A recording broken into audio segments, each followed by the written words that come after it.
You're listening to the Fezcast, produced on behalf of the Saracen Supporters Association and featuring the independent thought.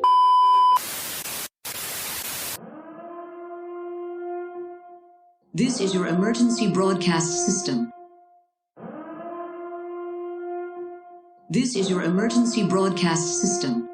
We recorded me and Matt last night, and then, as Saracens are wont to do, they released while we're editing news about player signing. So Duncan, our scoop, who first acknowledged and saw what was happening, is joining me to talk about the signing on long-term deals, so we believe, of our two Argentinian stars, Lucas Cinti, and the one that we're really happy about, Juan Martin Gonzalez. Yeah, I mean, I was in bed with a severe dose of man flu, and it made me get up and do a jig round the house. Blimey.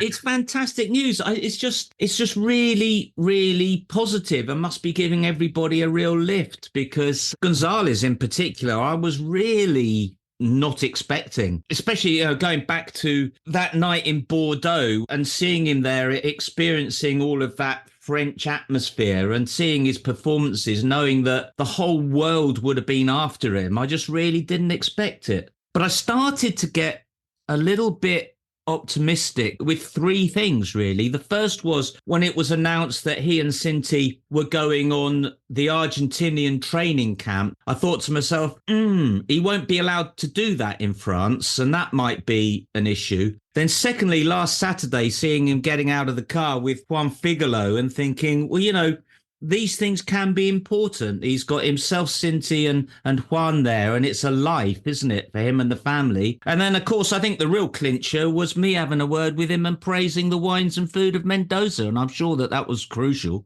Well, absolutely, and I'm fully expecting that you're onto your wine merchant to organise a bottle of something very nice to be sent that direction. Definitely, I'll send him a case. Absolutely. I mean, he's definitely worth a case, isn't he? I mean, that's the thing. And I mean, I think both of them are.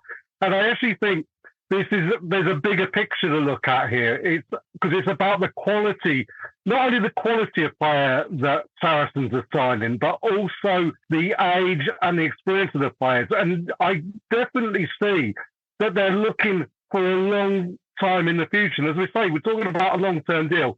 We believe it's probably going to be 3 years plus an option for a further year, maybe something along those lines, which means that, these are people, along with Ben Earl, who signed a long-term contract, along with Andy Christie, who signed a long-term contract, Hugh Tisler, Mauro Toji. These are still players in their early, late 20s that are going to be the backbone of this team for the next 4-5 years minimum, aren't they? Oh, definitely. I mean, Gonzalez is 23. Blimey. That's really young. It's really young, isn't it? Yeah. It really is good news. And given that he didn't arrive with us till November and has hardly been with us at all, it just speaks volumes about whatever they do at Saracens to make this such a great environment. It's just self-evident again, isn't it? Well, absolutely. And I mean, the other thing I'm going to say as well, and I mentioned Andy Christie and I mentioned Ben Earl, along with Juan Martin Gonzalez, I think those three have got the potential and a potential that could be very, very soon realised to be the best back row unit in domestic rugby that we have ever seen. They are that good. Yeah, especially as Early's coming into being, clearly a world-class 8 as well as 7. And don't forget Tom Willis. Yeah. And the important thing here is, just as important as how good those players are, it means that, say those three start for the sake of argument, it means we have coming off the bench players of the quality of, take your pick, from Nick Ezekwe, Tom Willis and Theo McFarland. And that's important as well. And the likes of the lads at the younger lads, the likes of your Toby Knight, the Ollie Stoners and whatever, that are there. Obviously, the club is saying, right, okay, the last 10 years have been absolutely fantastic, but, the likes of Owen Fowler going, we're putting 2 and 2 together and coming up with whatever total it is, but players like Billy Vunipola, Maka Vunipola, they may well be moving on there at the end of their career. And this is definitely exciting news, building for the future. It is. It means you're absolutely right. Given the age of these players, we've talked before about Owen going being the end of an era, and this is a building process where we start from a pretty blinking good place. Yeah, absolutely. I mean, yeah, great work by Nick Kennedy in identifying this talent. Great work from the club in nailing the talent down and giving us some really, really good news on a pretty miserable Tuesday with us going out on Wednesday Wednesday morning. I have no idea where Matt's going to fit this into our little chat, along with your interview with Richard Haughton and everything. But yeah, fantastic, isn't it? We couldn't ask for better news on this Tuesday. It's the news that I think everybody's been praying for. It's as good news as signing whoever you like, in my opinion. Indeed, yeah. I think perhaps Matt's promises to be David McKenzie's boot boy are not going to come to fruition, but if he wants to go and polish Juan Martin Gonzalez's boot, we're not going to stop him, are we? No, you can come and polish mine if we don't sign that character. Well, thank you, Duncan, for your time, and as I say, thank you to the club for great news today. And we'll get back to wherever Matt slotted this into our little card this week. And I'll carry on jigging round the house. Absolutely. All right, then. Brilliant. Thanks a lot, Duncan. We apologise for that temporary loss of transmission. We can now return you to The Fezcast. Listening to The Fezcast.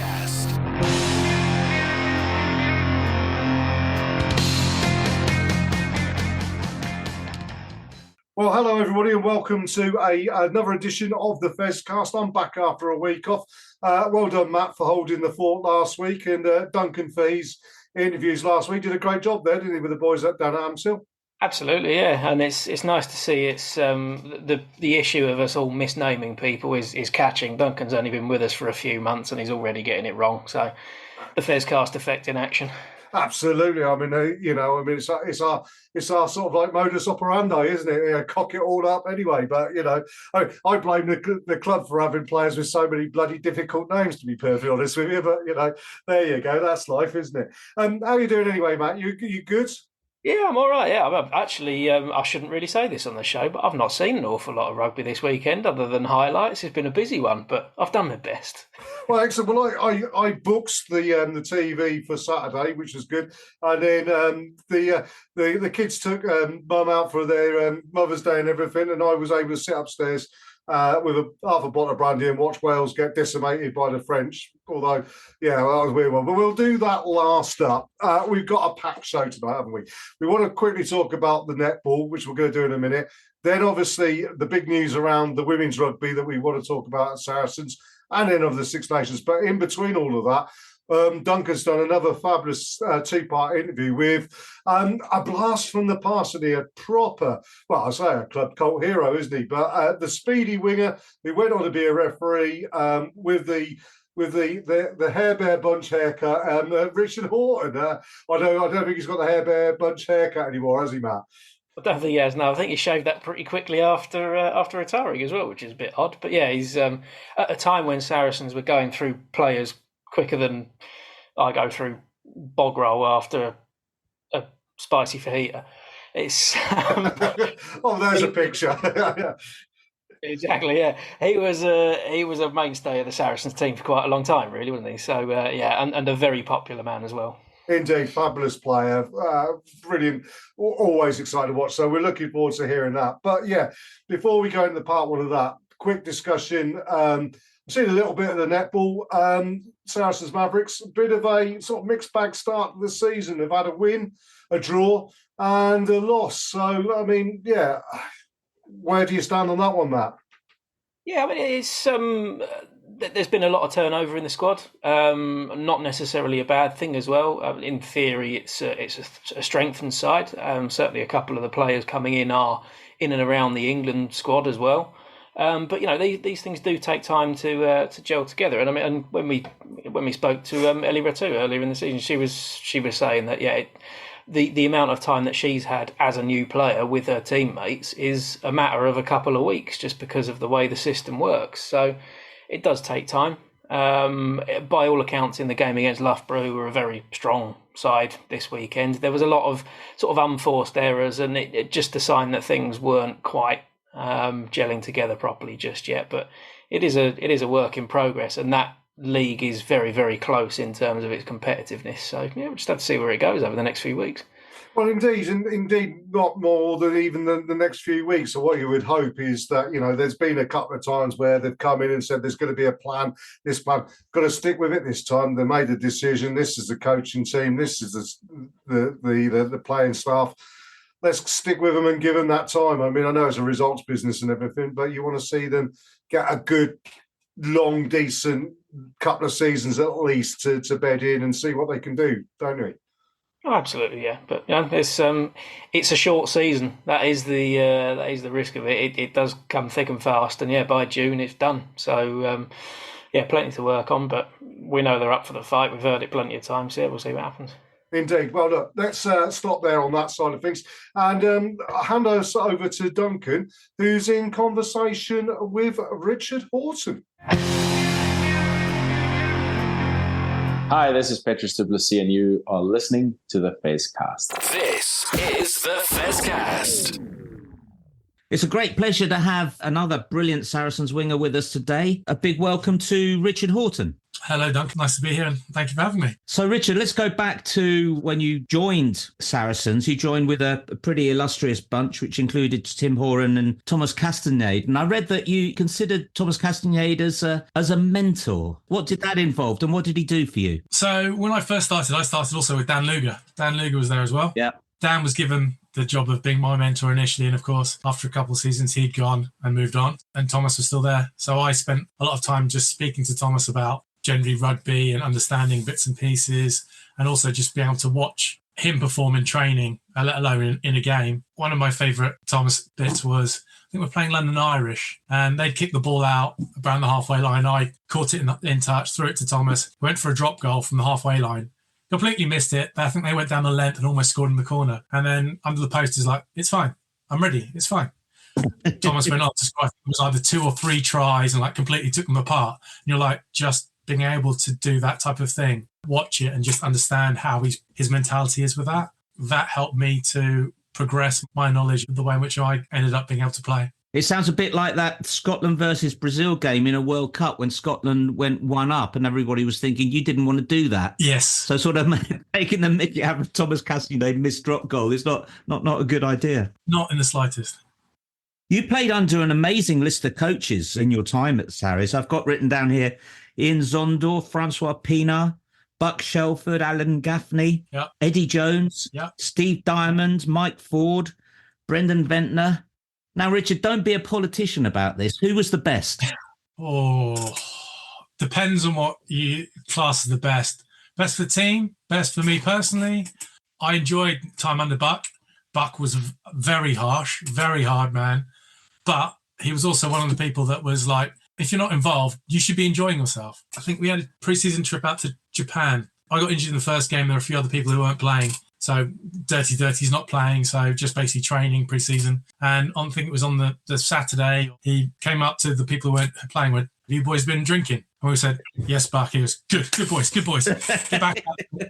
We're like, okay, that's the old school mentality.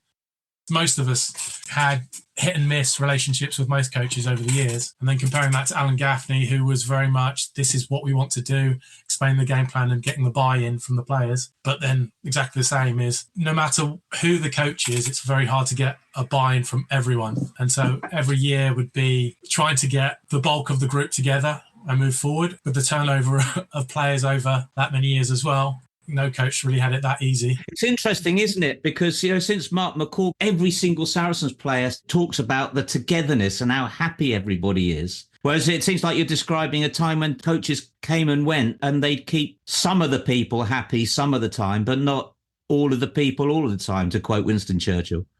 Absolutely. 2 aspects. Is Rod Kafer came in after Francois. And at that point, I think it was very hard to find a head coach because Rod actually came in as the backs coach. Was due to be, I think, still playing. And then because no one was willing to take the Sarries job because of the turnover of staff at that point, then Rod got elevated and took control. And that's shortly after that's when we brought in Steve Diamond, who then eventually took over as director of rugby as well. The turnover of coaches had a knock-on effect of the turnover of players as well. When Brendan came in, he brought in a lot of players that he knew, which changed the culture at Saracens, especially at that point. But he also brought in the same thing of, actually, what you want in a group of players is you want them to work for each other. It's not you're working for the coach, it's you're working for each other. As you bring in that culture, people run to the end of the earth. If you're not getting on with someone and things aren't going your way, it's easier to pull out the situation. Whereas if that's not your concern or that's not in your mindset, you just keep going. And I think that's the aspect that between Brendan and Mark McCall brought into Sarries, that culture. And then, of course, as you've come through, you've got the players coming through at a young age into the first team squad who are getting indoctrinated into that culture. And that just perpetuates it year after year after year. The arrival of Brendan Ventnor and the famous Night of the Long Knives, I think is seen as the beginning of this stability and this culture that has served Saracens so well. Yeah, I think the main thing is that the longevity of Mark McCall at the forefront now. It was definitely a massive turning point at that point for the club. At the players, it's hit and miss depending on who you talk to and what influence or what side of the fence they ended up being on. So that wasn't ideal, I think. The way it was done, I disagree with. But the outcome's still the outcome. And, you're looking 14 years down the track and, Saracens have been very successful in that time. And the culture stemmed from the season afterwards, really. Yeah, interesting. And I agree with you totally that Mark McCall is just the key figure. Periodically, there's a bit of a panic when an international job comes up, but he doesn't seem to have any interest, touch wood, in them, and long may he continue. So, you were there for, was it 10 years at Saracens? Yeah, my first year in the first team was 2000, and I finished my last involvement in a game was the Premiership final we lost. So just before it all really came to the forefront the following year.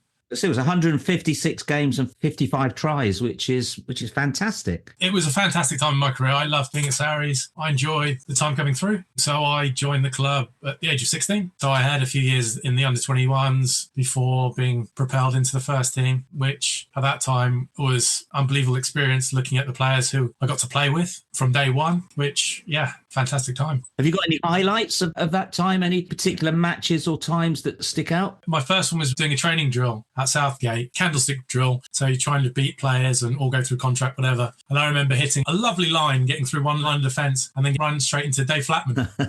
Absolutely smashed. I'm like, okay, so welcome to first team rugby. Welcome to the big boys. Exactly. And it was like, okay, that's, been interesting. And then I remember we played up at Leicester. So it was one of the first Premiership games, came off the bench. The person I came up against opposite me was Freddie Tulangi. Oh, wow. Exactly. And they brought me on at the scrum. Scrum was on the far left-hand side. I was on the far right-hand side. And surprisingly, Leicester went wide, gave Freddie the ball. I remember it was me and I think about 3 other players taking him down into touch. And then later on, I ended up getting absolutely smashed by him and Austin Healy coming across and saying to me, you might be quick, but he's big. And I was like, yeah, that's very, very true. We'll come on to your time at Perpignan, but they've got a big Tuilagi at the moment who's still only 19. Yes. And it's exactly the same effect. You see him running with about 4 players hanging off his neck. Exactly. I had the pleasure of playing with Henry. So it's great to see the next generation Tulangi's coming through. He's Henry's son, I believe, isn't he? He is his second son. I'm just happy that I'm not playing or being smashed by either of them at the moment. In your time at Saracens, you fitted in playing sevens for England. And I was speaking to Chris Wiles the other week, who went off to play for the USA at the Olympics. And he was talking about how difficult it is to go from one to the other because of the different physical requirements. And you were playing alongside players like Danny Kerr and Henry Paul, which must have been interesting. But was it a challenge to go from sevens and back to 15s? Yeah, I spent my first 6 years at Sarries literally doing that, so mixing between the two. I think the biggest issue for me was the plan at Saracens has always been to try and get me bigger, because that's all wingers need to be bigger, especially with my body shape.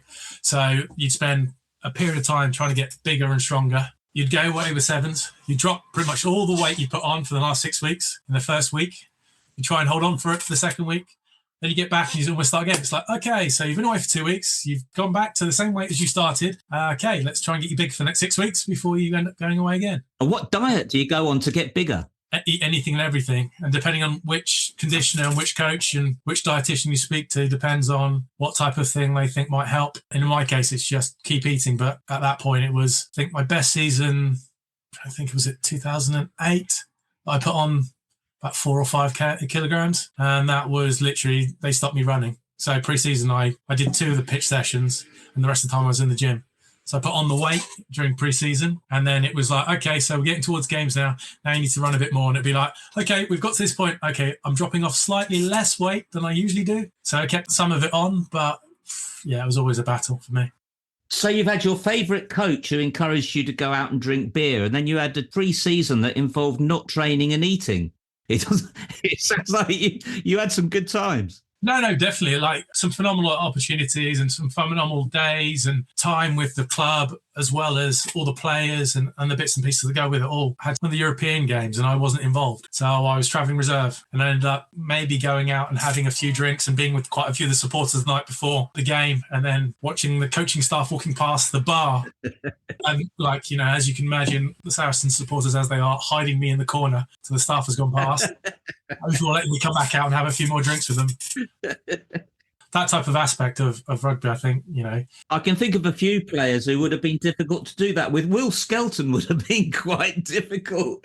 Yeah, I think you would have sent him to the toilet, just stay in there and we'll see when come back out. He's not one of those people who can quite hide that well.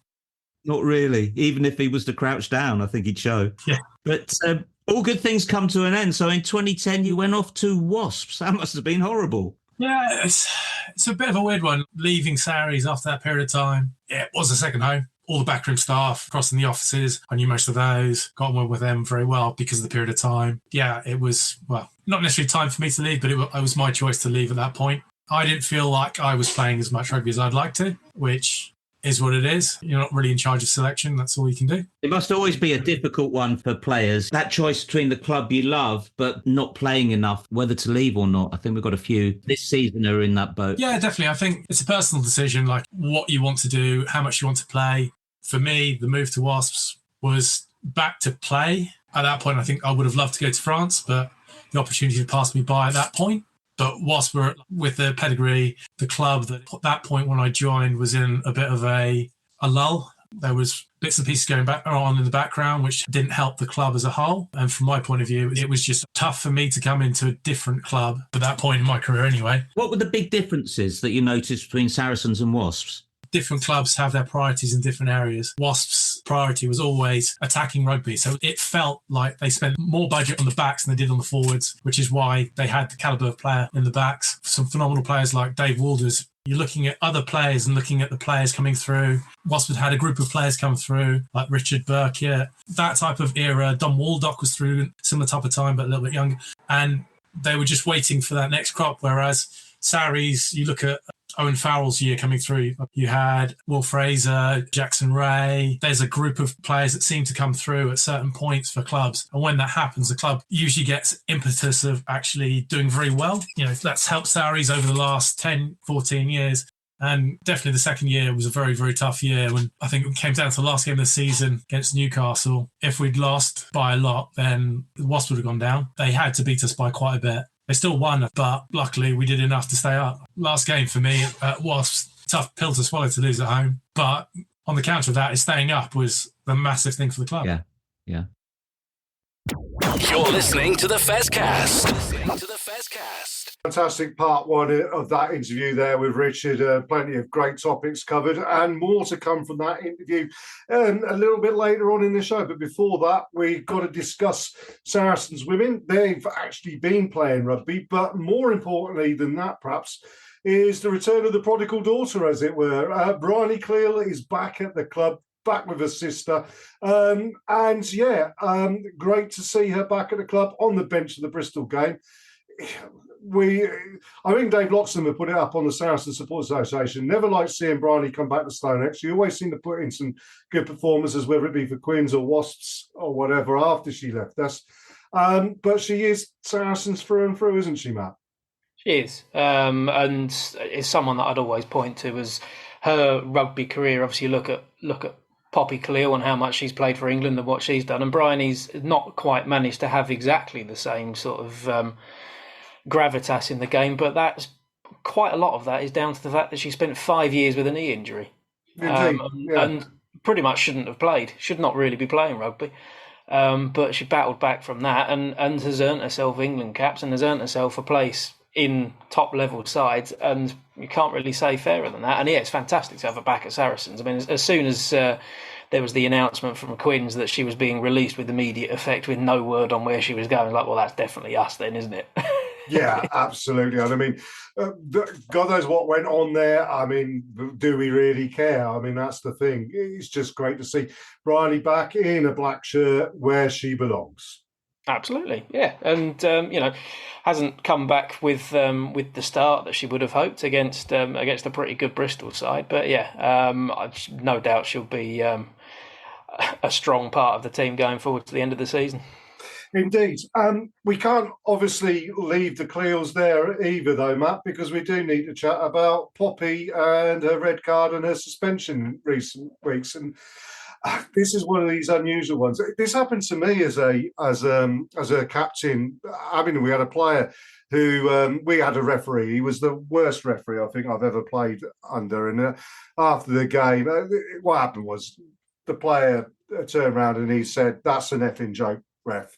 And the ref turned around and sent him off, quite rightly. I mean, you can't talk in that way about people or to people. Afterwards, I said to the ref, look, I mean, I don't condone what was going on there, but the way you refereed the game made it that it was going to happen, that situation. And there's a little bit of that with Poppy, so much as far as I can see, her head was nearly taken off her shoulders and she's reacted badly. Now, this is one of these acronyms, isn't it, about sport that we're adults. We swear, it happens. It's, okay, yeah, you want kids in the game and everything like that, and I understand that, but then you've got players mic'd up. You're going to have these odd expletives come out. I think the issue is that they've taken the viewpoint that she swore at the referee. Poppy's absolutely convinced she didn't, but, they're always going to take the referee's viewpoint on that one, Matt, aren't they? I think they are. And there were a few super sleuths among our listeners last week that noticed I didn't ask Alex Osterbury about it on the day. The truth is I did, but he genuinely had no idea what was said and what the referee report was. So he said, look, I can't really tell you anything because I've got no idea. We're just going to have to wait for the referee's report. And we did have a little chat off air as well, but not going to breach the confidence on that, really. Not that he said anything particularly, but unfortunately, yes, they're always going to side with whatever's reported by the referee. If the referee has taken it to mean that she's been sworn at, insulted by a player, then you've kind of got to go with it. And unfortunately, Poppy is known within the game as someone who gets a bit heated. She does have previous for overstepping with not necessarily what's being said to a referee, but potentially the attitude towards a referee. And that shouldn't matter. It should only matter if there's previous sightings. I think Poppy's previous is more just what you see on the telly. I don't think she's actually necessarily been cited for anything like that. But unfortunately, it does come into account. Indeed, it does. I mean, there seems to be a lack of consistency throughout the sport. I mean, we saw Bongi the Poppy disrespecting the referee over in South Africa, and so he's got I mean, the more you hear about what he comes up with, the more I think Tom Curry was absolutely right during the World Cup. But that's another bag of fish, as it were. But I just think we need to perhaps come up a little bit more modern times with this, and accept that sometimes players in a high pressure situation may, say the wrong thing. I don't think they ever mean it. It's heat at the moment, and perhaps there's a little bit of understanding needed in those situations. Possibly, I think it's also, we are at a stage now where the women's game has got enough attention on it. Not every game has a camera at it, but that one did. TMO, where, what, why? Yeah. And I think that's where a lot of the frustration comes from a lot of, I mean, poor May Campbell, bless her. It's the issue with her is that she's 4'11", so a high shot on her is actually someone bending quite significantly at the waist anyway. But every match she takes a blow to the head, neck, chest, somewhere. And we're at a point now where the women, every Premiership women's match should really have a TMO, and it doesn't yet. So it is a point. It's got to happen. Yeah, absolutely. But moving on to the game, and we got a bit of a morning by the Bears down in the West Country, didn't we, Matt? 34-10. I read Alex Osterbury's comments on the website this afternoon, and basically said we let them have a start. And they were 14-0 up in 6 minutes. We got back to 14-10. Zoe Harrison played pretty well, got us there, and then let them score in the first half and in the start of the second half, and all the wind came out the sails and they couldn't get it back. And we paid there for 2 dodgy opening moments. The line-out has seemingly gone completely to pot at the moment, and I'm not sure exactly what that situation is and why that is, Matt. But it's something we made the comment when we played Exeter, wasn't it? That the line-out wasn't working particularly well. So there seems to be a focus needed there as well, Matt. Yeah, it was great against Leicester. Not entirely sure what's going on there, but I'm not going to sit here and say it was just one of those days, because it is a bit of a concern that we do. I mean, we've never won at Sandy Park. We do actually seem to have a pretty decent record down in Gloucester. We've now lost away to Bristol. So a home semi-final is going to be very important for us. But we do seem to struggle with these big trips west. That's how it should be, though, isn't it, really, Matt? And I think I'll make the same point when we talk about the Six Nations. At the end of the day, when you're playing the teams at the top, you shouldn't have this expectation that you go anywhere and win. And that's not how the league should be. And we've been talking about the need for there to be competitiveness across the league and more competitiveness across the league. And when you play the likes of Gloucester or Bristol or Exeter or Queen's, the top sides, you shouldn't be going there expecting to win. If you do get a win, it's all well and good. In the same way as Saracens men, if they went to Exeter or they go to Bath or they go to Leicester, they don't expect to win. What you want to see is them competing. And I think, Alex was at pains to say that they did compete for a lot of the game, just not at the critical moments. Yeah. And to be honest, that's the issue. It's the fact that we don't actually seem to play as well as we should do. I don't think this is any disrespect to the teams that we're playing, but I think a lot of it is self-inflicted. Yes, we have lost games because we've been beaten by other teams. Of course we have. But I think sometimes you look at it and go, yeah, just not quite clicking somewhere. And a lot of it is entirely of our own making. But damned if I know exactly why it is, to be honest. It is because you look at the talent we've got out there. There's just something that, and the interviews that we've done this season, which we've done a lot of them, they're all saying the same thing. Just for whatever reason, they're just not stringing it together. When it's working in training, and all of a sudden they're clicking in matches, and it's not quite getting there. So they've got, we talked about our men's team and the fact that a long Six Nations break, as much as we hate it, it's probably come at quite a good time for them because, we weren't doing too well January, February and needed a bit of a break. Potentially it's come at a good time for the women's team. That said, we've probably lost a full 15. We've lost 9 to England today, and top that up with Wales and Scotland, etc. There's a good first 15 disappearing, so it's going to be difficult to get everyone in training. But I think going away and coming back fresh is going to be good for them.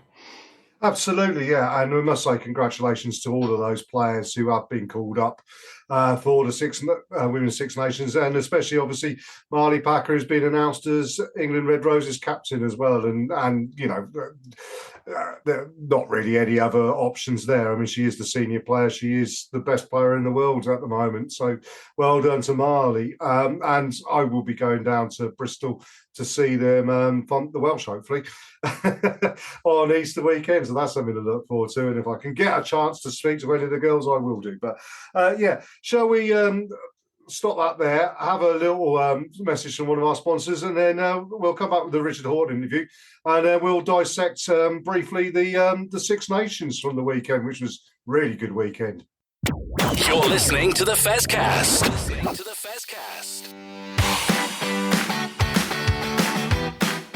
You are listening to the Fezcast, which is proudly sponsored by the Saracen Supporters Association, and I'm Alison Davis, one of the SSA committee.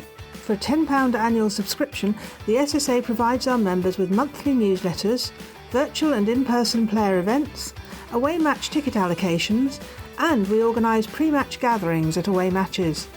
We sponsor men's and women's players, and we support the Saracens Foundation Track Club on behalf of our members. On top of all that, every year we have a seasonal SSA badge, which is exclusive to members. Where else can you get that much value for a tenner? Join now at membermojo.co.uk/SSA or come and see us on match day in the Oasis at the Stonex. This is the Fezcast. You talked about you'd missed your chance to go to France. So after a brief period at Jersey, you got offered an injury cover contract at Perpignan and ended up staying 3 years. Yeah, it was 2 years in the end, which was lovely. The area of France that Perpignan's in, phenomenal. I don't think you could ask for a better place to be. I have to agree with you. I get to see Perpignan a lot. It always strikes me, going from watching Saracens to going watching Perpignan, even the modern Saracens are very well organised and you can see patterns of play. It always strikes me when I'm watching Perpignan that they're making it up as they go along. Did it seem like that to you going there to play? It didn't necessarily seem like you were making it up. Saracens, not necessarily paint by numbers, but how the phases and everything was going to play for the first maybe 3 to 5 phases of play. When Steve came in, he cut it down and it was the first 3 phases and there was only like 3 or 4 options. Whereas in Perpignan, you're looking at playing with James Hook. The players we had, they could read the game so well. In that respect, you're given, okay, this is the blueprint for the play. But if you see something, why not play it? And I think that aspect is definitely the way in which we were coached, is playing at heads-up rugby. You look at our backs coach when I was there, is now the French backs coach. So he's got pedigree. He's done very well. And I enjoyed playing under him. I just enjoyed what he was doing in training and what he was trying to bring across. And you mentioned players there, and there were other great players, Nicola Massa, Perez and others, which is why it was such a surprise that you might have missed relegation at Wasps. You didn't manage to miss it at Perpignan. I remember that game at the Olympic Stadium in Barcelona against Toulon when effectively, I think that was the game that put Perpignan down. Was that a tough game to live with, the match and the aftermath? The French way in which the players and the contracts and everything work is very, very different from the UK. It creates its own problems. Example, if you're at the bottom of the league, even though you might have a contract, you can sign a pre-contract so that if you get relegated, the club will release you, because that's what they usually end up doing, is cutting the wage cap. So you will have agreed to go to a different club before the season's even finished and you've been relegated. So at that point, you're almost thinking, does that weigh in how you play? Is there an effect of, I'm going to Paris next year if we get relegated and I'll be on 1.5 times what I'm on here? Shall we win or shall we lose? So that aspect of French rugby, I find it's still very weird. I think that game in Barcelona, it was Frederick Michalak who was at 10 for Toulon. But I saw other games with Johnny Wilkinson playing for Toulon, and I'd never realised how depressing it was to support a team where he's playing for the other team. Give away a penalty under their goal line and he'd kick it for 3 points, and it just is depressing. It is, and metronomic is what you describe his kicking style as. His style is down. He knows what he's doing. He pictures it. He does everything he can to have that percentage as high as he did. It's also options he takes. The people around him, especially at Toulon, phenomenal. Just as an opportunity for anyone to be playing out there. Like Chris Chesney went out to Toulon. Ches loved it out there, loved the lifestyle as well. Being able to play in that type of team where literally you are an all-star team. It's no matter who plays, you have names left, right and centre around you. No matter what happens, everyone just almost ups their game. You're having a bad game and all you need is one person to have a half break and then suddenly the game changes and it's all going your way again. Yeah. Like Brian Habana down there. What an experience. Now, a certain number of players have to come through the French academy system, which means that Toulon team at the time, which barely had a Frenchman in sight, couldn't actually exist today, which I think is right. And is one of the reasons why French rugby at an international level is doing better. It's very good for France. It's not ideal if you're a foreigner trying to play in France. The system's been around for quite a while now, and I think as it continues, I think the proportions are trying to increase as well. We're going to get more and more French players in the top 14, and it'll be a question of whether France, the top 14 drops, or more than likely it will just continue. I remember Dave Walder saying, when you realise you're not going to play for your country, the options are to win things or to earn enough money so that you've got something to fall back on. Why wouldn't you go to the top 14, have something different, another experience which is completely different? The way in which French rugby is compared to English rugby, like being out in Perpignan, you're recognised by most people. If you're doing something wrong, quite happily, the director of rugby will tell you on Monday morning because he's spoken to someone. And the only other person I've had that happen with is Steve Diamond, because Dimes knew everyone and everyone would tell Dimes everything. Because you've got literally the whole of the stadium will be local people, local supporters. It's not like people are coming miles to watch you. It's literally is the town, the village, the regional area. In France, it'd be, I'm regional, so I support this team either because I was born there or because I live near there. Therefore, if they're playing away, yes, we might go. But if we're playing at home, yeah, the stadium's going to be full and everyone locally will try and get to that game. So 2013, you got one heck of a head injury against Munster, and I really do recommend to people that they don't Google it to have a look. Horrific. Do you have any long-term effects from that? No, it's still a bit of numbness, but that's about it. The scar's still there. The incident happened. I think JP Dorr was the referee, which was always fun. The fourth official, because the doc came on straight away, put the towel over the head. The fourth official was like, no, I need to see blood. But he showed him and then was like, yes, so off you go. So that was important. And at Perpignan, it was over the halfway line on the far side. So you ended up walking round the pitch. So walking past the changing rooms, and next to the changing rooms is the doctor's surgery. Well, doctor's office. So literally went in there. He goes, okay, lie down. Started cleaning it up. And then literally was like, okay. And we start stitching. So within 10 minutes, he'd started stitching my head, finished up, which was fine. I think it was Perry Freshwater was the team manager at that point. So my wife was in the stand, so I told Perry, go and tell her. He went up to tell her that I'd been injured and I'd come off because, surprise, surprise, she was speaking to everyone else and enjoying herself. So in France, it's very hard to get sausages. Really? Well, English sausages specifically. Oh, yeah. There is an English sausage maker who lives down in Perpignan. So we'd picked up some sausages for Perry. And so my wife, when Perry came up, was like, oh, you've come for your sausages. It's fine. They're in the car. And it's like, no. Richard's come off. So she was like, okay, fair enough. So she came down and she was like, okay, comes in. Is it bad? Because all she could see is my head wrapped up. So, yeah, it's quite bad. Yeah, okay, fair enough. It was another couple of days until she saw how bad. But it was also, I think they did 17 stitches at that point. Post-game, I went to have a shower. It started dripping with blood again, so I had to go back in and have a couple more put in. So, yeah, it made life interesting. I bet it did. You must have had to go to hospital, didn't you? No.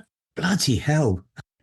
You rugby players are tough, I tell you, you really are. To be fair, some of the nerves and things like that, or some of the feeling has returned, but it was more post that the doc, he's like, okay, the best way to not have the scarring, we'll take half the stitches out after 5 days and the rest out after 7. And then the other thing is keep out the sun because it's the sun that will cause the scarring. And then I spoke to the physio, Remy. So I spoke to him and he's like, you know what you do afterwards also with scar tissue is you break it up. So literally every week after was all good. Just sit there playing with the scar, breaking up the scar tissue. Lovely. But it'd be like, so it's like, yeah, just lying back, me almost falling asleep and him just like playing with the scar, easing it up and making sure the scar's not going to be so bad. But he did that for the rest of the season. And because of that and the treatment, it's, unless you see it in the wrong light, you don't notice it that much. Well, apart from the fact that I'm small and slow, it sounds like there are many other reasons why I wouldn't have made a rugby player. Would have passed out half the time, I think. You got into refereeing, and I see your first game was in Serres, which is not far from Perpignan. Was it the French connection that got you into refereeing? Yeah, it was, of course, watching Glenn Jackson go down that route. Oh, of course, yeah. And he'd done some refereeing in England before he went back to New Zealand. And then one of the people who's based in Perpignan is Mathieu Renal. Yeah. So the French international referee. So I'd spoken to Mathieu about it a few times and he pointed me in the direction of the local society, Pays Catalan.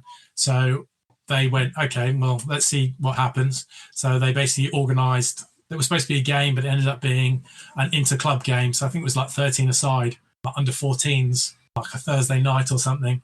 And they sent a couple of people down to watch me referee. And at the end of that, like, okay, cool. Yeah, you can join the society. And then from then they started giving me games most weekends when there were games on. And it just took off from there, really. I see one of the games you'd ref was Newcastle against Saracen Storm, where we won 14-55. I take it there was no influence from you in that big result. No, not at all. So I did the time in France, I think 18 months after finishing playing, I came back to England. In the second year of that, I had been coming back and spending the day with a few days with the RFU, with the professional game management team and with all the pro refs, and then doing some refereeing here. Over the time, then I eventually moved up the ranks to do the A-League final up at Newcastle. I think my only issue was 15 minutes in, I tweaked my calf. No, it was my hamstring. Tweaked my hamstring and ended up having to run the rest of the game. Yes, I can't run full pace, but it's quite sore. But yeah, on the day, Sarries just took Newcastle apart from the start. Then the first few minutes, Sarries had scored one try, another one shortly after that, and you're like, okay, I've got nothing to do here. I've just got to make sure that it stays fair. You talked about getting a hamstring injury and slowing you down. Probably the one characteristic that you're probably most famous for is being unbelievably quick. Do you ever overtake anybody as a ref as they were scoring a try? No, not well. I've got caught in the middle and trying to get out of their way is more of the issue. Yeah. But I had a conversation with JP Doyle about my refereeing when he started coaching me. And he was like, your saving grace, the one thing you're known for is your speed. So what I want you to do is when people scoring a try, I want you to literally them scoring the try at your feet because you're there with them. Make sure that there is a difference between you and other people. I was like, okay, I can do that. So that ended up being a massive influence, pressure on me to try and do that on my last couple of years of refereeing. I think he said it to you as a bet, didn't he? He had a bet with someone else to see whether he could get you to do it. Yeah, probably knowing JP. Yeah. Would not surprise me. And you refereed at the 2020 Tokyo Olympics, which must have been really weird. Yeah, so COVID hitting and everything changing, the requirements of not supposed to leave the hotel whilst at the Olympics. So bussed from the hotel to the Olympics, the day at the stadium with no supporters, no start, like no one else in the stadium. Stay there all day, bus back to the hotel. The way in which it was for the referees and everything like that. We were in charge of our own food, so Uber Eats got hammered by most of the staff, which made it quite interesting, ordering Uber Eats in Japanese. There were some interesting meals eaten there as well. In that respect, it was a weird experience, but still having the opportunity to go to an Olympics and participate, even if it was without any supporters, the environment and the build-up and the people you were around, the athletes, the other match officials as well. I think that was a phenomenal opportunity. I really enjoyed. Yeah, sure. And now you're working for a company that I know because in my professional life, I've worked with them, a company called AGR who are in the clean energy space, and we had a partnership in a load of huge solar power plants. How are you finding that? Yeah. Before the Olympics, I'd started at AGR. The recruitment and how I got to the company, phenomenal. And I was very happy starting there. It's been 3 years now. As ever, with you start with a position, you start easy and then ease your way in. And over the last 3 years, I've had the opportunity to do more and more, which I've really enjoyed. The company as a whole, the two directors, everyone involved, such a great group with, as always, a collective goal. The same that you expect in a sports team is everyone working for the final end, which for me has been probably what's taken me so as far as I have so far with the company, working with great people, really. And it looks like you stay in touch with the club and even bring your boys along to games. Yeah, we've come a couple of times last season, but also Tottenham game last year we were at, brought a group of some of the other local dads from kids' schools. And then this year, hopefully we'll get there again in a couple of weeks' time. It's a great venue, I think. I mean, I used to really resent big games when they were at Twickenham and that the awful Olympic Stadium that West Ham play in. But ever since it's gone to Tottenham, I've really enjoyed it because it's such a great venue. It is. It's built for anything and everything. It's got everything you need. Having played at the Wembley Stadium when we were there, it's great to play somewhere else in those big venues. The Tottenham Stadium sells itself for other things, what it's around. The actual stadium in itself is brilliant. The Olympic Stadium was interesting. It's just, of course, it's more of a trek for some people, whereas Tottenham, it's nearer to the home supporters and it's easier for them to get to. It's also, as far as supporters go, you feel a long way from the action and the terraces are very flat, whereas Tottenham goes up steep and high, doesn't it? And most seats have a great view. Absolutely. We were quite high up last year watching and admittedly going up and going down, you're like, whoa, bet with the height. But the view of the game and like the enjoyment is all there to be seen and you know, everyone gets a great view of it. I think you'd be getting a gold star from the club, Richard, for selling a few showdown tickets there. Fingers crossed. But do your two boys play? Yeah, so my older one is hit and miss, depending on how he's going. They're both at Harpenden, which is luckily just down the road. The older one's been going off and on for the last 3-4 years. The younger one, because he's turned 6, so this is his first year, but loves going, loves enjoying it, even in the rain and the wet, which isn't fun for the parents, but, you know, you do what you need to. And there's also a great group of ex-Harry's dads as well down there. Oh, wow, that must be good. Yeah, so like Jackson Ray, you've got Kev Barrett, both his sons are in my son's groups as well. 2 of his sons are. You've got Charlie Hodgson, Nick Lloyd, Kuvuna Polo. There's plenty, and it's great to see just being around other people and having a little chat and seeing how everyone else is getting on. Fantastic. Well, I hope the gene pool runs strong in that bunch and that they all sign up for the club. Yeah. Well, exactly. So you're looking at the under-16, so their coaches are Nick Lloyd and Charlie Hodgson. So both their boys are in that group. You look at my older son's group, which is Kev Barrett. You've got Joe Shaw's sons in that group as well. Then you look at my younger group, which is Mako Vunapolo, Kev Barrett, myself. So in that respect, you'd love your boys to enjoy it. As long as you're enjoying it, we keep going. Yeah, brilliant. Just give them the opportunity to enjoy as many different sports as possible, but also show them the love of rugby. Yeah. Well, fantastic. And let's hope they all carry on that great tradition. So thanks very much for this chat, Richard. It's been brilliant, especially for me, as you played for two clubs that I support. It's been a double bubble, as it were. And thanks very much for coming along. Thank you so much for having me. And it's been a great opportunity to talk to you about some of the fun things that I've been able to do over the years. Brilliant. And I'll get that address off you of the English sausage maker in Perpignan when we've finished. Yes, definitely worth it. Bye-bye then. Thanks so much, Duncan. You're listening to the Fezcast. Hi, Alex Osterbury here, Director of Rugby for Saracens Women. You're listening to the Saracens Fezcast. This is the Fezcast. Yeah, and thanks a lot to Duncan there, but especially, of course, to Richard Haughton for those two interviews. Absolutely fabulous stuff, and I hope you enjoyed it. And yeah, really, really good to hear from one of my favourite players from yesteryear almost. You know, he's a bit because he's not that old either, is he? You know, I mean, you know, but well done, and it's great to hear from him. And as I say, another excellent interview from Duncan. We're going to now talk about the Six Nations, though, Matt, and I think perhaps the best thing to do is to take it in order and focus, obviously, on Saracens players. And first up, first game of the weekend was Italy versus Scotland in Rome, and I think we were all cheering on Italy, unless you were of a Scottish persuasion. But it was really gratifying to see how well Andy Christie played, and indeed, as you all know, I pick a team of the week. You know, everybody picks their teams of the week. Andy Christie's the one Scotsman who got in my team of the week because I thought he was the best blindside, him or Ollie Chesham for certain. But Andy had an absolutely spectacularly good game in a losing team, which a lot of that was to do with the forwards working their backsides off, and then Finn Russell just walked around sampling the ice creams and a Biro Moretti, I think, because he couldn't be interested in the game one little bit. But yeah, I mean, how Andy Christie's, that's his first start for Scotland, I do not know. But I mean, he's got to be first name on the team sheet next week, isn't he, Matt? I think, I mean, he's one of the only players that come out of it with any glory. I think he probably is the only one. I mean, weirdly, I don't know why, but I actually saw it a little bit different to you, to be honest. I saw that, to me, it looked like Finn Russell was trying and everyone around him was just capitulating. You know, Van der Merwe just...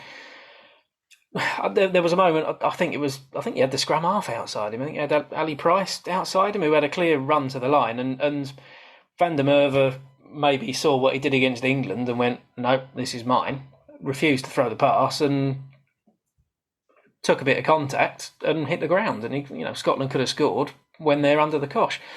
But yeah, I really don't know what happened with that one, because Finn Russell for me was just predictable. He got the ball and he shipped it. It's the comment. And every now and then he decided to spark into life and look for the miracle ball instead of just going through and doing, bringing people into the game. The passes were slow, they were telegraphed, and they were lazy, quite frankly. And that's my viewpoint of going. If I was playing back row for Scotland and I'd worked hard to get ourselves up the field, and then to see a lazy pass from the scrum half or me fly half in the way that they were, I would have been absolutely spitting haggis at them. I really would have been. Yeah, well, they absolutely collapsed in the second half. There's no two ways about it, but. I don't know. I mean, you look the first half. I mean, their front row in the first half was absolutely incredible. That was, it was 1, 2, 3 was absolutely world class, and then they've just gone totally missing in the second half. And yeah, I don't get it. I really don't get it. But you look at the game against Wales. They went 27, 28 points up, and they looked absolutely outstanding. And Wales nearly won it. Yeah, and England, to be fair, for all that Scotland got 3 tries, they were 3 individual tries that came from English mistakes that England didn't make, and we'll talk about them England last, that England didn't make against Ireland. That, the result, Scotland-England, flattered them. But, as I say, as we talked about the women going away to various places, top sides. England shouldn't expect to go to Scotland and win in the same way as Ireland shouldn't come to Twickenham and expect to win, because that's the beauty of this tournament, this Six Nations tournament. 2 or 3 games are ones you really got to struggle. And for Ireland to win the Grand Slam, for argument's sake, they really would have had to put one up. They did in France, didn't so in England. But Scotland, I think for me, Italy are on an upward curve. We could see that, and we could see that from their under-20s as well, who are really ripping up trees in a big, big way and bringing those players through. And you look at Menoncello and Brex. I mean, I paid the compliment today where we were talking about work, and I said, it's like watching Frank Bunsen walks a little. No, they just build a brick wall across the middle of the park and nothing gets through them. And then when they do get the ball and go, they've got the physicality, but also they've got the little tricks or whatever, the will-o'-the-wisp kind of thing. They are at the moment the best centre partnership in world rugby, I think. Oh, definitely, yeah. And we've talked about how Scotland caved there, really, but I think that doesn't really, it shouldn't take anything away from Italy. I mean, you look at some of the matches that Italy have won in the Six Nations, you can really point to it being their opposition just going to pot, freak matches, that kind of thing. But that was genuinely Italy playing brilliantly and putting Scotland under the pressure that caused them to totally capitulate. It was entirely of Italy's doing. So yeah, they're on a massive upward curve. And like you say, with the under-20s going as well as they are, I think it's only going to be a matter of time. As long as they continue developing that way, they are going to get stronger. And everyone calling for Six Nations relegation is going to be a little bit worried when the likes of Wales are in a playoff against Georgia. Well, absolutely. Well, let's move on to Wales. Just quickly say Louis Liner. I mean, what a miss for England that is, and another Eddie Jones cock up. But never mind, those things happen. Good luck to the lad. Good to see him really fulfilling his potential there as well. Wales against France. I mean, anybody else that would have been a coach's suicide note for the 2 reasons: 12 and 13 shirt. Nick Tompkins and George North have been Wales' best players in this tournament. Absolutely 100%. They've sorted out defence. They got on top, and in games where, they could have lost by a lot more, the fact that you had Nick Tompkins and George North there meant that they stayed in the fight a lot longer than perhaps they should have done. And certainly stayed in the fight a lot longer than they did against France. Even with France having a standoff, he was bullfighting half the time, throwing out the red cape and giving it El Toro, Toro. I mean, the cowardice almost on the field there. I mean, that was 2 very, very poor defences. Born in Wigan, Sean Edwards and Mike Forshaw. And I don't know what's happened. Why has their defences been found out so easily? And I think it can only be down to actually physicality, courage, and having a bit of grit about them. Yeah, I mean, Warren Gatland seems to have taken a leaf out of Eddie Jones's book. Every interview that he does just grates on you. Looking miserable as well, which can't be helped. I mean, there's issues in Welsh rugby. There really is. But I don't know that should really be translated to the international side, because you look at some of the players they've got out there who are genuinely talented. Some of them aren't. But yeah, that's a bit odd. And yeah, for France, I think what we're seeing is how important certainly Dupont is to them, but also having a proper fly half as well, which probably makes... And Ntamack has been a big miss for them. And also, the fact that Gregory Aldrich, I mean, they got him back, but he was playing on one leg. Yeah, and played very, very well on one leg, And I mean, if it wasn't for a certain lad who we're going to talk about next up, Gregory Aldrich is the best number 8 in the world at the moment, even on one leg. Likewise, I mean, you talk about Wales, Tommy Raffel on one leg was probably their best player, I felt. Yeah. And then you looked at other players like Josh Adams and you thought, you're a senior player now, you need to step up here, and he just didn't. Thomas Williams did okay, but I feel for Daffy Jenkins. There's a 21-year-old lad made captain of that team, and this could destroy him quite easily, and I feel really sorry for him. And if I was Rob Baxter down at Chiefs, I would be turning around and saying, I think you need to pull an injury here, mate, because quite frankly, this could damage you in a big way.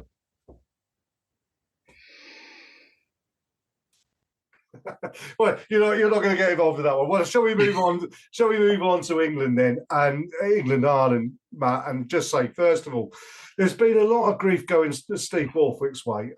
First thing to say is, regardless of what you think about Borthwick, unlike Warren Gatland, he does have a smile on his face, and Andy Farrell does have a smile on his face. There's a little bit of a contretemps between them. It's probably not fully resolved, but I'm sure it will be. I'm sure they'll have had a glass of wine with each other. They are mates at the end of the day, and and we'll get on with it. But they do always have a smile on their face, and I suppose that's the one thing that I really like about Borthwick's coaching is that it's not the Eddie Jones. Let's try and get a headline in the paper and a soundbite. It's just, I'm proud of the lads. We're working somewhere. And I can actually see, and I've been saying this a little while, I can see a direction England are going in. And it did kind of click. And, we could talk about the forwards, which we will do, because that's primarily where Saracens players were involved in this week's game. But the backs, Henry Slade still has a propensity to run out of defence too quick. And it did cost England 2 tries against Ireland. But I think that's just them getting used to this new Felix Jones system that's coming in. In attack, he did really well because actually Ireland were doing exactly the same because Mondiaki was flying out and giving us gaps. And when Henry Slade went into the gap, there's a couple of times that he put the young Chiefs winger in as well, didn't he? And it was really, really nice to see. And I this is the first time I've seen England in the backs play with some real pace and direction. And, when they learn to catch that ball more often than they don't, George Furbank in particular, they have got the potential to rip people apart. And I think they could easily do against the French, for the simple reason that the French seem to have got into full-on cheese-eating surrender monkey mode at the moment in defence. Yeah, I mean, look, I'm going to openly admit that, to be honest, I certainly at the start of the Six Nations, I was struggling to see where we were going. It was still a hard watch. The World Cup was a difficult watch as far as we got in it. Most of the games were a bit of a trudge, and I was seeing that at the start of the Six Nations. And this is the first match where you go, you can genuinely see that things are starting to click a little bit, and they do take time. And some of us aren't very patient. Normally, I am. I was struggling, but I mean, I put it out on our social media and actually took a little bit of flack for it, but all the comments that have been coming out from the likes of Peter Stringer and Jamie Heaslip and Ronan O'Gara, I'm like, just pin it to the changing room wall. Yeah. Because if they're right, they're right. Who cares? But make them have egg on their face. And I'm sure it's been spoken about. There's some comments from a few of the players in post-match interviews that clearly they've read bits and pieces and not been happy about it. But we've got to be. I've got to be more patient. I think the interesting thing about the Irish is that the Irish need to, and particularly the Irish media and some ex-pros and a few of their fans as well, got to take a long, hard look, because if the rest of the world is cheering on England against you, you're doing something wrong. And there is an element of arrogance that's creeping into Irish rugby, which doesn't have the greatest basis. They are a great side, but when it really matters, when the big games come along, they're more likely to choke than the old Queen Mum having a halibut chip dinner. Honestly, they do choke, and there's an element. Yeah, okay, they only lost by a point, but they should have been, like when France came over to Twickenham last year and put 912 points on us. Ireland, really, if they are as good a team as they think they are, they should have done that to us as well. I just think we're at the start of a process. Ireland are a long way down that process, but was the last World Cup their opportunity, which they've blown? The same with the French. And should they now be completely rebuilding? I mean, Peter O'Mahony, his yellow card was cynical, but was born out of the fact that he was a mile off the pace, if not further, and I felt a little bit sorry for Josh van der Fleer because he was holding that Irish back row together single-handedly at points. Yeah, I mean they've got plenty coming through, haven't they? They'll be all right. But, yeah, we're certainly up for it. I mean, there's plenty to talk about with this, but I don't want to judge England until the Six Nations is over, because we could be sitting here. I mean, it's obviously a bit pie in the sky. We could be sitting here next week talking about winning the Six Nations, equally, we could be talking about England finishing. I think we could still finish 5th if a weird turn of events happens. And so how do you judge how the tournament's gone? It's all been quite close among the teams, really. But I think the way that you judge England is regardless of what happens next week. If they go to France and put up a performance, win, lose or draw, they've won both their home matches. One of those home matches against the best team in the world on paper. They've won their away match in Italy, which you expect to do. No disrespect to Italy, and we know that's going to become harder and harder and harder each year. And they did compete for a lot of the game against Scotland. So actually, even if we came 5th, I don't think it's a bad tournament for them because we see a direction they're going in. Now, let's talk about the Saracens players. First off, Jamie George, his break, absolutely hilarious. He was giggling as he made his way up the field and suddenly realised that, oh, bugger, there's no support with me. I'd best slow down and let him catch up with me and stay on the feet as long as I could. That was hilarious. But Jamie had a good game, and his captaincy's been really good. I think we said it before. His calmness in captaincy is a change to what's gone before, and this is not being disrespectful to Owen or Dylan Hartley before him, but he's more to the Courtney Laws type of captain, gets on with his job, gets on the right side of the referee, has a little chat with them, and I felt he did a very good job. And I will mention the referees on the weekend because I think all 3 referees did a pretty good job, and particularly Luke Pearce, who managed to do the game in 2 languages, and I half expected him to speak Welsh to some of the Welsh speakers out there, which would have been better than hearing Max Boyce doing hymns and areas anyway. So, and I was sure he was going to turn up on comms at some point because Jonathan Davis wasn't quite biased enough. But never mind. I got that one off my chest. But yeah, Jamie's done really good as captaincy. But then, he's come off. Theo Dan's come on, done brilliantly again as well. Looks to the manner born. But Maro Itoje stepped up as captain. When Jamie leaves the pitch. Maro's game this season, this Six Nations, has grown again. He's back to where he was, but I think he's added something to his game as well. He's not giving away the penalties. He's leading the line out. He's reading the line out. He's being his normal nuisance, but he's also added a little bit of extra in the loose, and he's passed to George Furbank, where he popped up basically in the centres for George Furbank's try, was a thing of absolute beauty, wasn't it? It was, yeah. We are definitely seeing the Maro Itoje that we were used to a few years ago. He's obviously had a few issues that are a little bit undisclosed, but back to his best. And I mean, going back to Jamie George, and this is a compliment to Steve Borthwick, really. He's your captain. He's been playing well. Eddie Jones has flogged him into the ground plenty of times, and in the World Cup he was playing pretty much every minute. And I did like that they've gone, no. It needs to come off at 50, 60 minutes, whatever it is, and back Theo Dan with the game in the precarious position that it was. They've backed Theo Dan just to keep that standard going. So blooding other players, it is the issue that England had for quite a while, where the next cab off the rank just wasn't getting there. So that was good to see. But yeah, the 3 of those in the forwards, brilliant games. But yeah, there is another forward, isn't there, that we probably should. Yeah, before we mention the other forward, I will just say Elliot Daly came on. I think he did pretty well. I mean, he was a bit unlucky with the long kick. It was a good effort to do it. The first thing he did was get tackled as he was making a kick, and I thought, oh my God, here we go. The haters will be out because this will cost us a game. But no, fair dues. He stuck to his guns. He did well, I think, coming on, replacing Henry Slade in that outside centre role, which is the role that I prefer to see him playing in. Yeah, they do. I mean, I do wonder how much more of a future Elliot has in the international game. I think, we've talked about it quite a lot. He's a very good player to have in the number 23 shirt because you can bring him on and the back line shuffles whoever it needs to shuffle because he's versatile enough.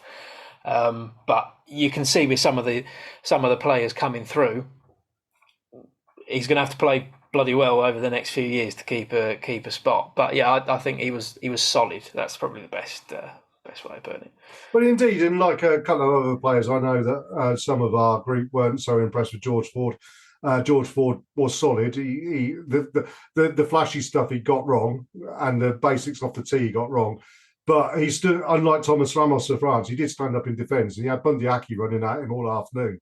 And he might not have put him back on his arse or anything, but he did hold on to him, and he did act as a door that took some shifting as opposed to a saloon door, which is a good thing to say. But yeah, we do need to talk about the player of the match. And yeah, apparently, I'm going to do this old joke because I think it's well worth it. But yeah, apparently Ben Earl and the lads got back to the hotel on Saturday night, Matt. Had a few beers as you do. Ben goes up to his room, empties his pocket onto the side and goes to see, wakes up in the morning and looks over to his left on the top of the drawer and see his keys, a pile of small change, his mobile phone and the Irish back row sat there. I mean, he did put 3 extremely good players in his pocket and just toyed with them for the whole game. And I mean, that's a back row that has taken on South Africans back row, New Zealand back row, and stood there and taken it. And Ben Earl just made him look ordinary, didn't he? I did, yeah. And there's an awful lot of people that need to eat their words a little bit, isn't there? Eddie Jones again being one of them, because Ben Earl apparently is too small for international rugby.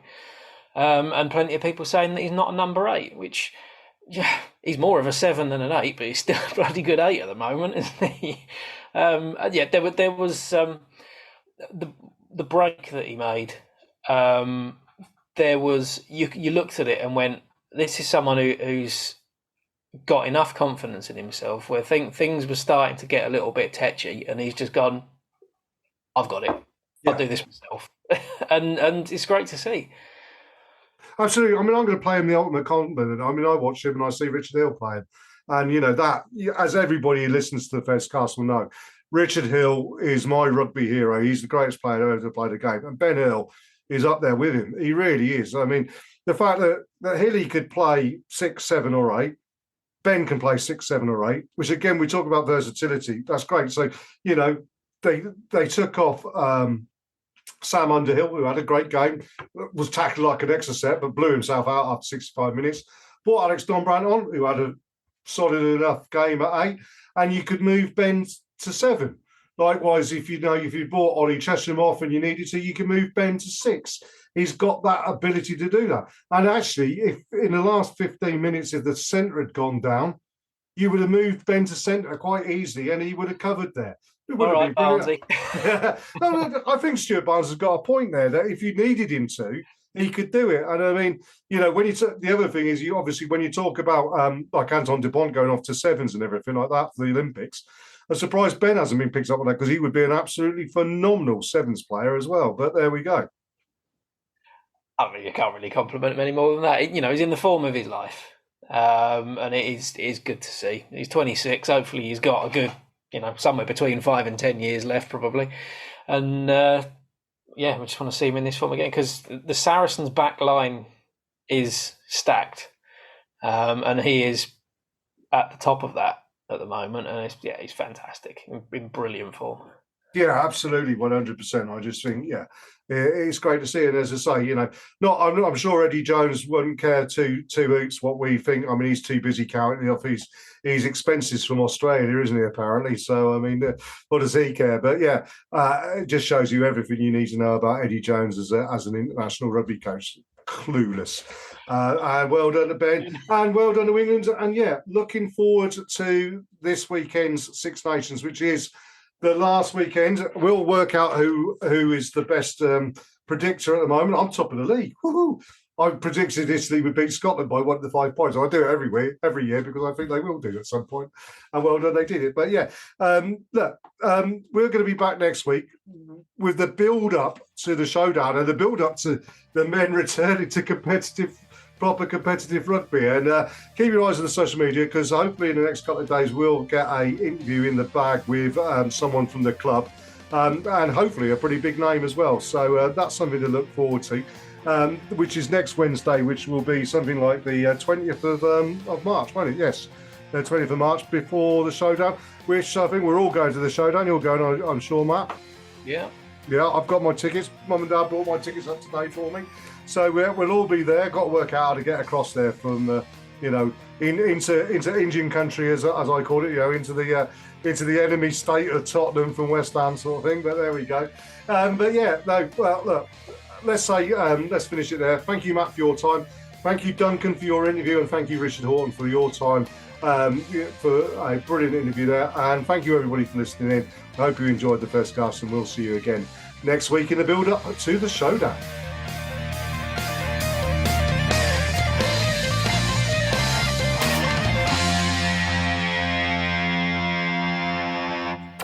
This is the Fezcast.